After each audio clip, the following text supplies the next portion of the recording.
কয়েক দশক ধরে বাংলাদেশের অর্থনীতির জন্য রেমিটেন্স একটি ভিত্তি হয়ে উঠেছে। দেশের আয়ের একটি স্থিতিশীল উৎস হিসেবে এবং জিডিপিতে রেমিটেন্স উল্লেখযোগ্য অবদান রেখেছে। দেশের দারিদ্র্য হ্রাস, জীবনযাত্রার মান উন্নয়ন এবং অর্থনৈতিক প্রবৃদ্ধিতে ভূমিকা রাখছে রেমিটেন্স থেকে আসা বিশাল পরিমাণের অর্থ।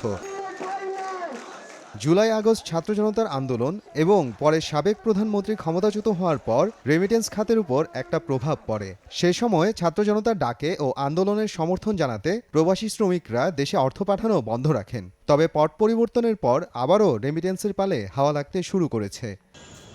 চলতি 2024-25 অর্থ বছরে প্রথম 5 মাসে অর্থাৎ জুলাই থেকে নভেম্বর মাস পর্যন্ত দেশে আসা রেমিটেন্সের পরিমাণ প্রকাশ করেছে বাংলাদেশ ব্যাংক। বুধবার কেন্দ্রীয় ব্যাংকের এক হালনাগাদ প্রতিবেদনে এই তথ্য জানানো হয়েছে। প্রতিবেদনে অন্যান্য হিসাবের পাশাপাশি নভেম্বর মাসে সর্বাধিক রেমিটেন্স আসা দেশের তালিকা এবং সর্বাধিক রেমিটেন্স প্রাপ্ত বিভাগের কথাও উল্লেখ আছে।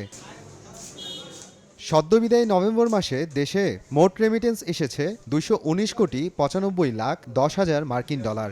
এর মধ্যে সবচেয়ে বেশি এসেছে যুক্তরাষ্ট্র থেকে। দেশটি থেকে রেমিটেন্স এসেছে 51,40,40,000 মার্কিন ডলার। দ্বিতীয় সর্বোচ্চ 29,03,70,000 মার্কিন ডলার রেমিটেন্স এসেছে আরব আমিরাত থেকে। আর সৌদি আরব, মালয়েশিয়া, যুক্তরাজ্য, কুয়েত, ইতালি, ওমান, কাতার ও সিঙ্গাপুর থেকে নভেম্বরে যথাক্রমে রেমিটেন্স এসেছে 25,68,60,000, 19,19,50,000, 18,74,40,000, 12,11,60,000, 10,68,10,000, 9,48,00,000, 7,95,60,000 ও 7,07,10,000 মার্কিন ডলার। 2024-25 অর্থ বছরের প্রথম 5 মাসে দেশের রেমিটেন্স এসেছে 1,113,66,00,000 মার্কিন ডলার। এর মধ্যে সবচেয়ে বেশি রেমিটেন্স পাঠিয়েছেন ঢাকা বিভাগের প্রবাসীরা, আর সবচেয়ে কম রেমিটেন্স এসেছে রংপুর বিভাগে।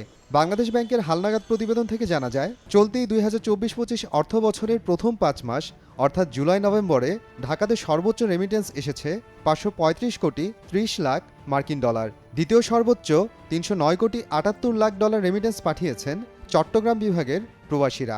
এছাড়া সিলেট বিভাগে 102,84,00,000 ডলার, খুলনা বিভাগে 52,82,00,000 ডলার, রাজশাহী বিভাগে 41,08,00,000 ডলার, বরিশাল বিভাগে 31,07,00,000 ডলার, ময়মনসিংহ বিভাগে 23 কোটি ডলার ও রংপুর বিভাগে 17,77,00,000 ডলার রেমিটেন্স এসেছে।